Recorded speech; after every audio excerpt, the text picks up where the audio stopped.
No gdzie jesteśmy, powiedz? Na obiedzie, w restauracji też. A moim przyjacielem, no Marcin mi od początku wspierał mojej kariery sportowej. Jeszcze początki, pierwsze walki. Wiadomo, że było ciężko, ale w najcięższych momentach się sprawdzają przyjaciele, więc właśnie Marcin był. Na każdej walce jest, na każdej. I Na każdej, nie? Na wszystkim. Na wszystkim. No nie ma takiej opcji, żeby nie był. To jest dramat nerwowy. Chodzisz, połowę walki nie widzisz, bo jest... Nie no, są bardzo...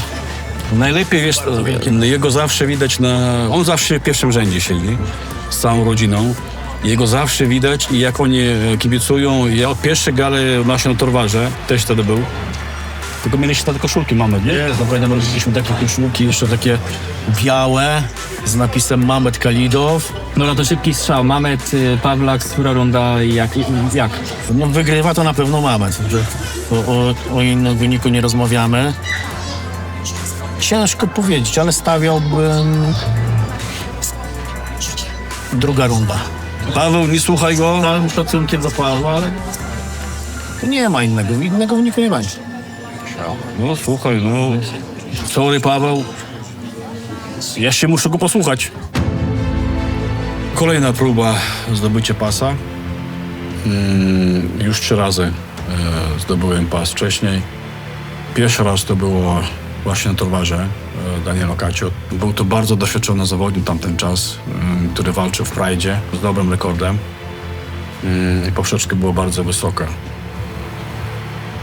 I zawsze na to stawialiśmy i stawiałem ja i moje trenerzy, żeby moje przyjemnice były zawsze wymagające. Bo jak walczysz z tymi najlepszymi, bo tak naprawdę to jest cel.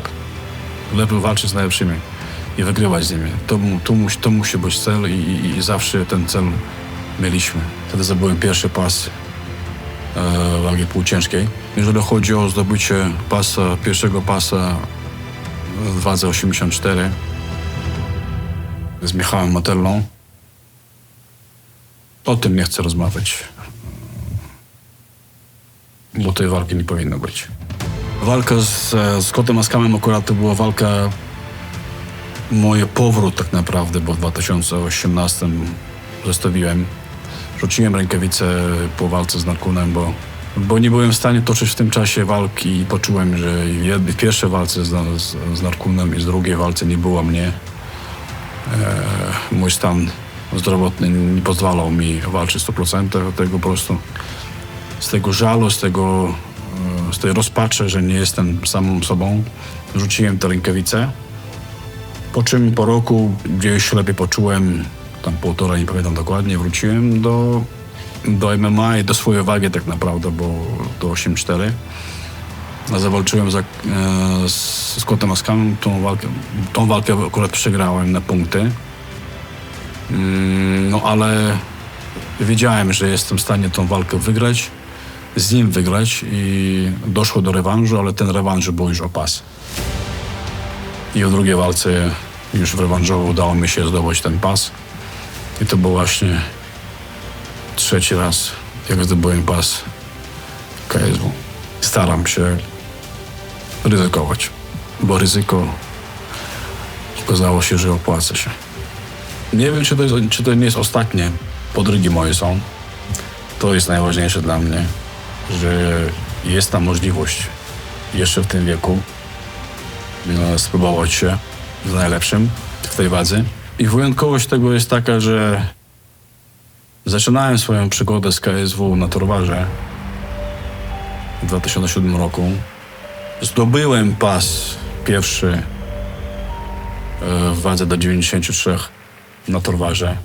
18 kwietnia wracam znowu na Torwar i znowu się biję o pas. Zapraszam was, bądźcie, oglądajcie, kibicujcie wszystkim nam tego dnia.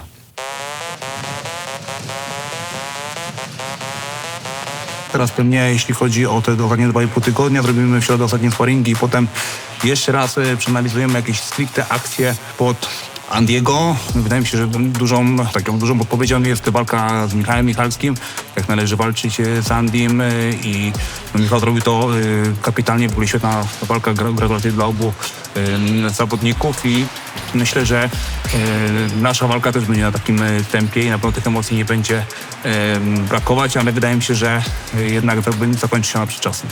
Świetny striker, wywodzący się zawodnik z taekwondo, podobnie jak jego trener Zel, który podobno prowadzi go właśnie od samego początku, już od samej formuły taekwondo. Świetny kopacz, bardzo dobrze poruszający się na nogach i dysponujący naprawdę dobrymi warunkami fizycznymi i wydaje mi się, że to ten aspekt, czyli ciosy proste, walka w dystansie, mobilność, no i te niszczycielskie kopnięcia, techniki obrotowe, to jest na pewno taka bardzo mocna jego strona, no i taka niezatapialność, która ciężko skończyć tego rywala. Widać, że ma tlen, po prostu te płuca u niego pracują kapitalnie i wydaje mi się, że to właśnie ta kondycja, to też jest coś, co wyróżnia go na tle innych zawodników z naszej kategorii wagowej. Ile jest 200? Nie, na ten moment jest po rozgrzewce 90 było stówka, już jest 80, 85, 4 spada. Mniej więcej tak dochodzimy na tarczy w zależności od momentu, która to jest runda, do 180. No i potem patrzymy w przerwach między rundami, jak to tempo spada. Mniej więcej to jest taki nasz wyznacznik, jak jesteśmy zajechani i tak dalej. No, staramy się wszystkie te treningi monitorować, jak najbardziej podchodzić profesjonalnie przede wszystkim, żeby do walki wyjść zdrowy. Ostatnio było z tym problem i właśnie widzicie, no, nie komentuję na razie, nie robię takiej pracy okołosportowej po to, żeby przede wszystkim wyjść jak najlepszej formie, przede wszystkim wyjść cały do tej walki, żeby ta walka się odbyła. Trochę rzucił uwagi, trochę łapie szybkości, widzę, ale jeszcze to nie jest to, co powinno być. Jest bardzo dobrze, ale wydaje mi się, że będzie jeszcze dużo lepiej. Podoba mi się, że waga schodzi, a wraz ze zrzucaniem wagi łapie szybkość. To jest najważniejsze, bo w boksie siłą jest szybkość. Palą płuca, jest dobrze. O to chodzi, kocham to. Ojej, to jest to, kiedy wiesz, że robisz dobrze robotę. Wszystko na bok i jedziemy. Jest ciężko, ale tak mówić, że było przyjemnie, musi być ciężko. A jakieś ciężko, to jest przyjemnie.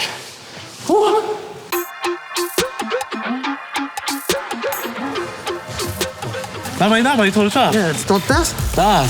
Czas! Kamery mnie zastanawia. Zmieniamy! O nie. Z tego nie kamery.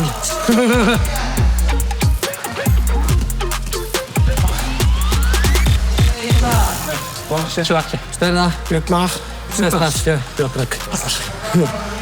Muszę dać dychę, bo na treningu byłeś. Zbyt dużo treningów, zbyt mało odpoczynku, zbyt mało wakacji. Wolałbym być teraz na Teneryfie, opalać jajeczka, plecy, ale jest robota do zrobienia. To jest mój... Wiecie, kto to jest? A jaki masz rekord zawodowy w tym roku? On ma 1-0, jest niepokonany w tym roku. Zresztą możesz się na personalny zapisać. Rzucę, Piotrek, już za ciebie, za KSW wrzucam, jest 10 zł, są 20. Dawid, rzucam jeszcze za Piotrka, bo był na macie. A Meru też szedł na matę. No to dlatego rzucił. A Piotr, bo ty masz Meru Piotrek. Ja myślałem, że ty masz na imię Meru. Meru, no tak. Wiedziałem, że Piotrek. Piotrek Tam, że to tak. Meru. My mamy Kryspina w klubie. To czemu nie może być Meru? A panu jest, bo nie ma zasady, jest. Ci, co mnie nie znają, mówią Piotrek. Widzisz? To jest zakaz szacunku. To jestem starej daty i wolę mi mówić po imieniu. W Leminaster też by do ciebie powiedział Piotrek. No dobra. Ty bo teraz wyjdą rzeczy. Swody ludzi ulicy. Trzeba to zasad zawalczył z Bartosem. Ej, mogę zawalczyć z Bartosem na high kicku. To jest jedyna opcja z walki z Bartosem. W boksie, w K1, w Muay Thai albo w MMA. Wybierzcie sobie. Dajcie komentarze, w czym na high kicku z Bartosem. Majtki mam high kick. Pokaż. Nie masz majtek. Za wolnością. Zawsze mamy bratunku crossface, ale w najlepszym układzie mamy to. Blue banner, hook, crossface. Racja. Nie kombinujemy. A nie łysy. Najkrótszy możliwe przejściem. Wchodzimy sobie do dosiadu. On chwila tam pracy z dosiadu. Mądrość, zobaczcie, brudów włosów. Wybijać. Wszyscy mówią, Paweł walczy z Mamedem, a Paweł ma mindset, to Mamed walczy z nim, bo to on jest mistrzem i tak do tego podchodzimy. Dopóki dochodzisz do jakiegoś tam punktu w karierze, to możesz czasem układać sobie tych przeciwników pod swoją karierę i wiadomo, to jest profesjonalny sport. No jak jesteś mistrzem, to po prostu walczysz z każdym kolejnym najlepszym zawodnikiem, który stawia ci federacja, więc więc to nie jest walka życia. To jest na pewno duże marzenie Pawła, bo walczy z legendą, a sam się chce stać legendą. Co chcę zrobić z Mamedem? Nie wiem, czy mi to wyjdzie.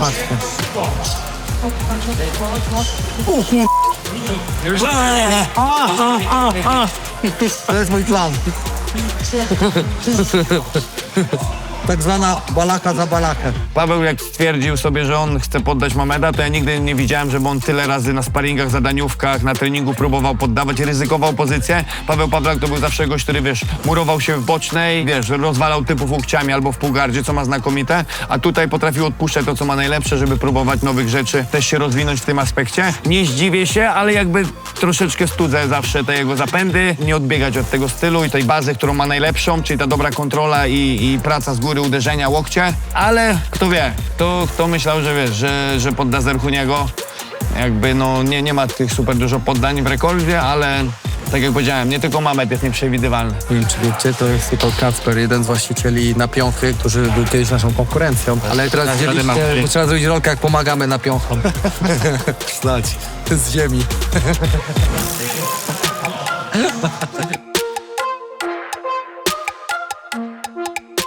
To jest rozpiska Dawida Pepowskiego na cały okres periodyzacji treningowej. Rundy rozpisane, motoryka cała. 2+1 plus 2 sparingi. To jest dużo tego okresu przygotowawczego jeszcze. Myślałem, że to już koniec.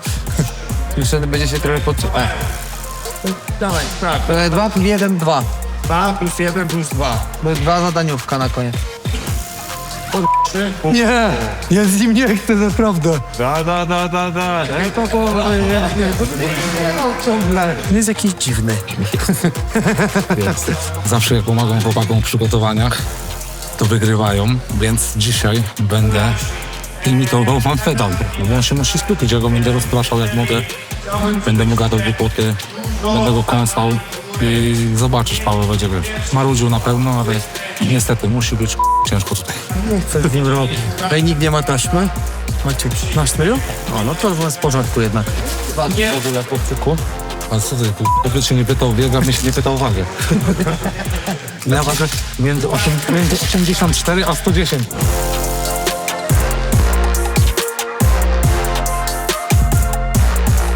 Bo dopiero początek, co mogę powiedzieć. Pawlak dopiero od 4 się rozkręca. On zazwyczaj do 3 przegrywa walki wszystkie, do połowy 3, potem cię liczymy na dobrego splita mocnego, więc gdyby nie to, że jest mistrzem, to myślę, że miałby ujemny rekord w KSW. Niestety. Wiem, że Wojek lubi moją fachowość i o tym, jak gadam tak mądrze i profesjonalnie o wszystkim, to pogadam dla Woja trochę mądrych rzeczy.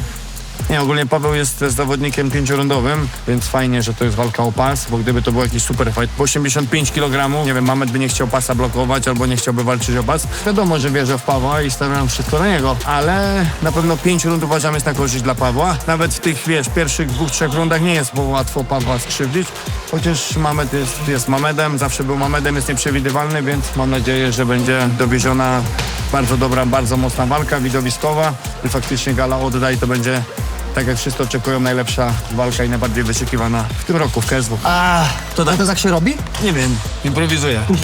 Będzie potwierdzenie, jak Paweł powie po walce wygranej i tak, nie wiem czy wiecie, ale do tej walki mogło nie dojść. Bo nie miałem bardzo dużego śniaka. Ty, albo tak jak Turszajew na tym trailerze, że mu pękła noga, to Paweł to naprawdę się stało powoli. No właśnie.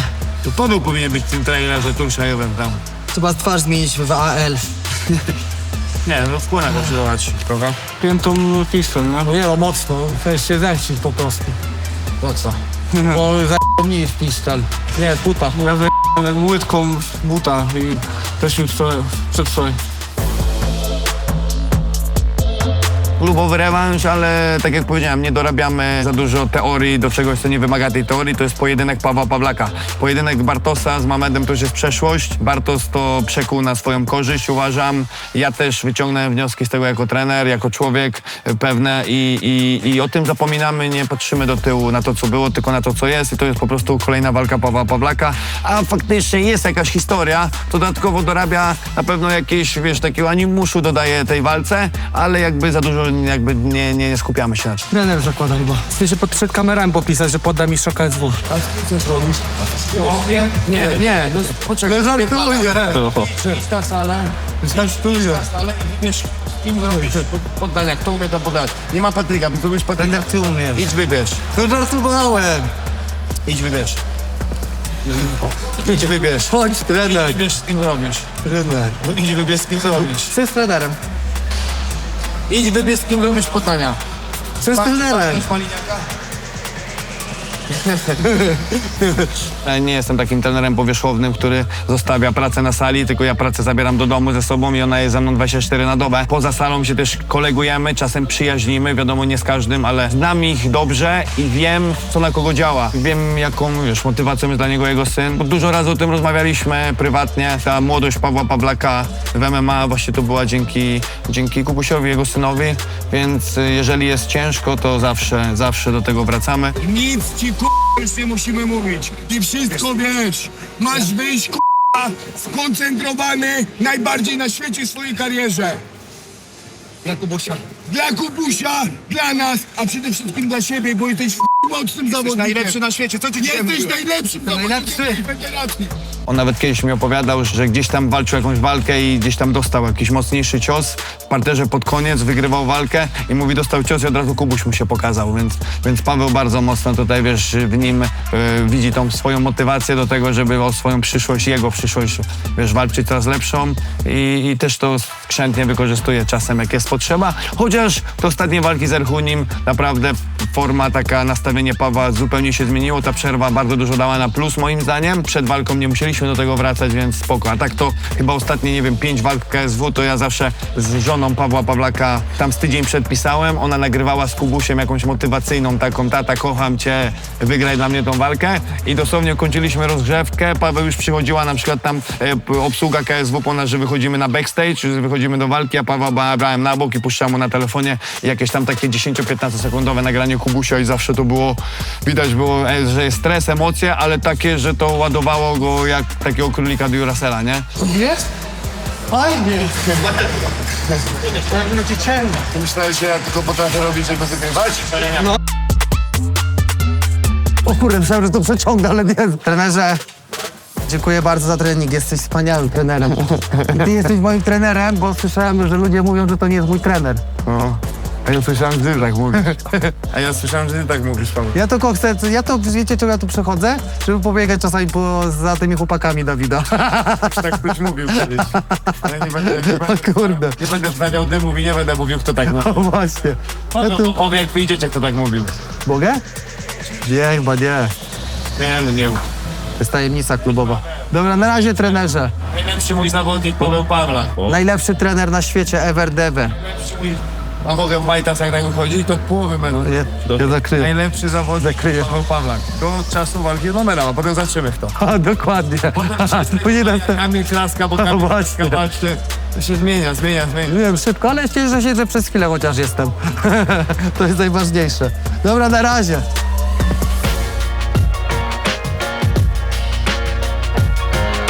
W sobotę jedziemy na MMA Polska. 12 startujących od nas klubu z GUD.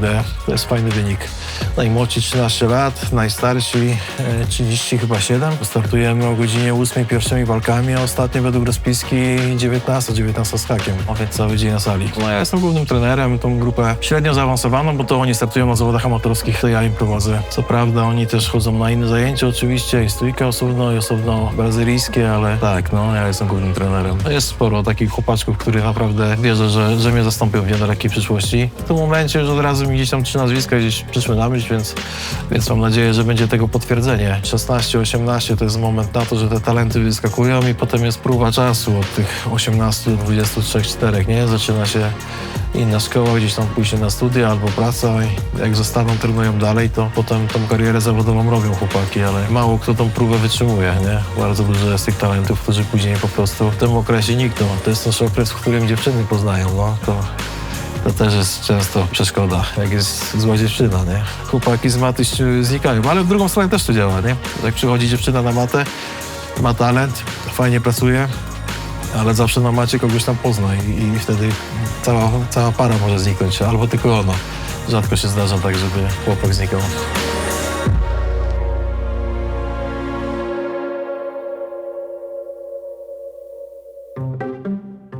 No dobra, no to ja nie będę wymyślał. Dobra, tego steka jak najbardziej. Chcesz steka? Nie, no ja mocno wolę. Spróbuj go. Nie, mocno wysmażonego, w drugą stronę mocno. Naprawdę? Naprawdę. Coś żabić już? Kurczę. krowy?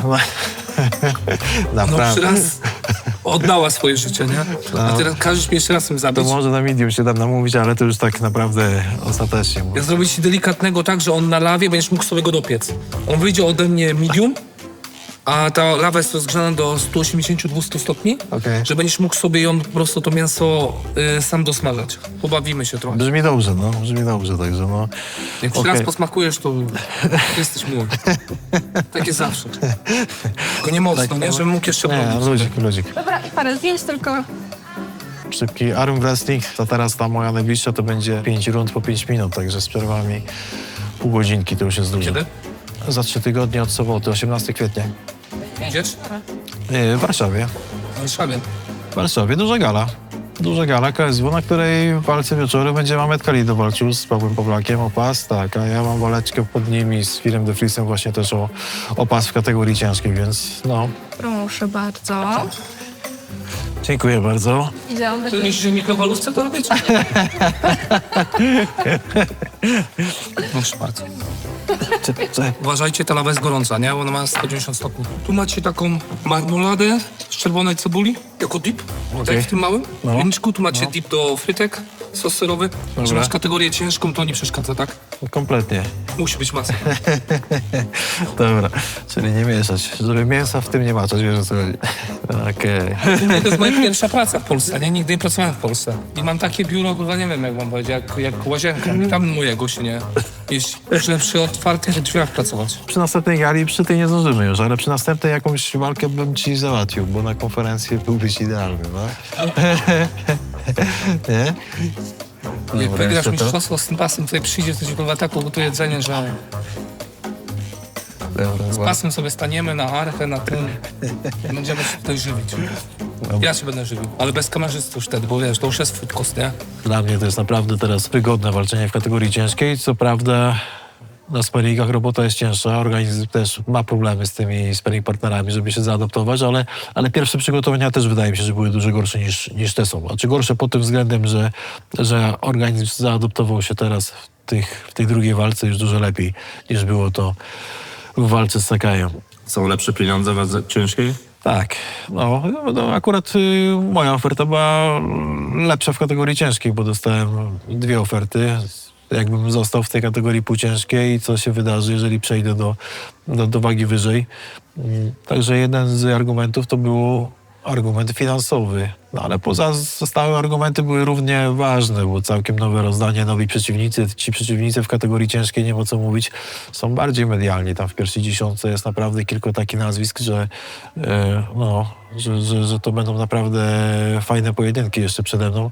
Co by się nie działo teraz też w walce z Filem, ale Phil to jest to nazwisko na razie największe i które mnie cieszy najmocniej na pewno.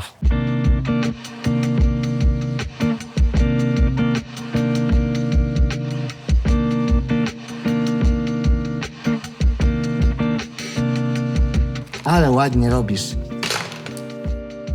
Następny, o! Następny, masz. Będziemy następny.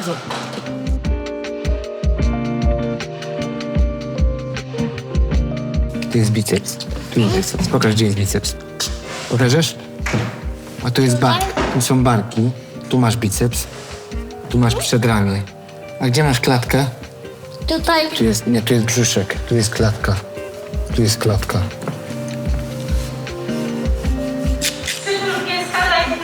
Tyle mu w sobie. W przedszkolu, tak? Brzuch. Tak jest w szkole. Jak ja będę walczył teraz? Co? Jak ja będę walczył teraz? Kręci cię w głowie? Druga.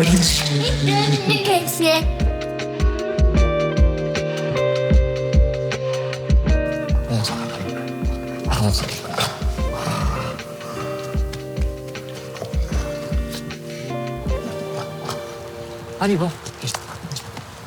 Jak każdy dzień potreningowy lubię sobie przyjechać z pieskiem. Akurat Tutaj do tego miejsca mam sentyment, bo tutaj właśnie mieszkała moja babcia. W tym miejscu mieliśmy pole do siatkówki jako dzieciaki, wiesz, akurat nasza rodzina jest bardzo duża i zawsze nas 8-10 osób było tutaj i sobie graliśmy w siatkę. No tak to mówię, tutaj fajne miejsce, fajny lasek, więc pójdziecie ze mną, przejdziemy się. Piesek se polata, a ja sobie trochę pogadam.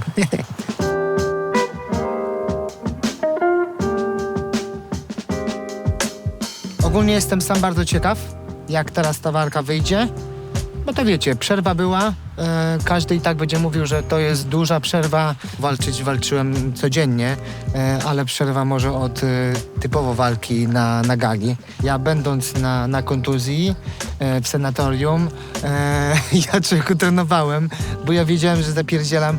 Nie, jestem zblokowany, nie mogę pewnych rzeczy robić, to robiłem inne. Nie było nawet przez chwili momentu załamania, nie było nawet przez chwilę momentu, że chyba to już jest koniec, chyba już nie wrócę. Nie. Ja wiedziałem, że lepiej czy gorzej, ale i tak to będę robił. Uwierzcie mi, moi drodzy, naprawdę, dla chcącego nic trudnego. Miejsce nie robi żadnej różnicy, tylko trzeba mieć w głowie to wszystko poukładane. Nie leżałem, nie lamentowałem, tylko działałem. I jeszcze nie powiedziałem ostatniego słowa i jeszcze chcę zdobyć ten najwyższy trofeum. Mam 2 pasy mistrzowskie, a tak sobie ustaliłem, że chciałbym mieć wszystkie pasy wszystkich polskich federacji. To jest taki mój kolejny cel do zrealizowania. I dopóki cel, wiecie, dopóki cel mamy w głowie, dopóki cel nas trzyma, to nas to naprawdę utrzymuje mocno przy życiu.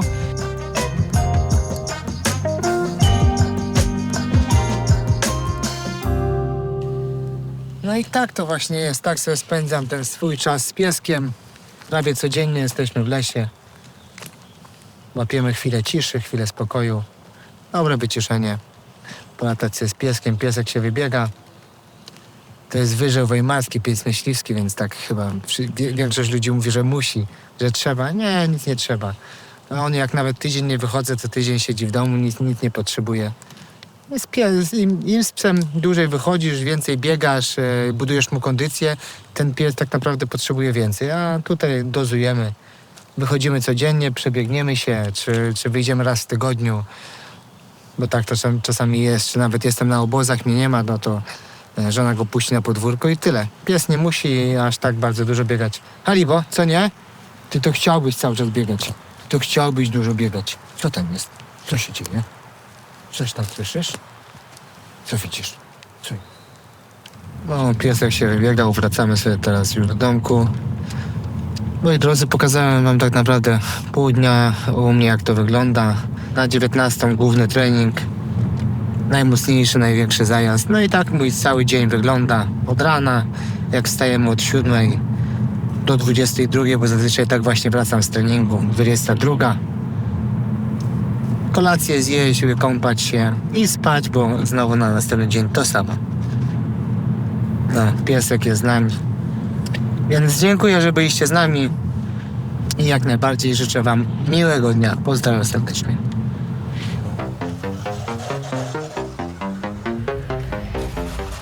Daj ten do góry jeden. O, to właśnie tamten do góry leci, no? No, ten do góry. O, jest. Łączymy się. Fakturę wystawić. I walczy, i elektryk. Leczka jest tak, z Michałem Fiałką, to jest chyba 15-16 rok, tak mi się wydaje, coś koło tego. Tutaj 5 lat już jesteśmy, ale warunki naprawdę mamy świetne. Mamy klateczkę, mamy kawał maty, naprawdę najmocny skład przez to wszystkim. A w przyszłym tygodniu też wyjeżdżam jeszcze do chłopaków do Trójmiasta, do Złomiarza, żeby tam parterowo trochę nadrobić. Cały czas Marcin Bilman i tą stójeczkę też szlifujemy, no bo wiadomo, że plan będzie taki, żeby szukać knockoutu.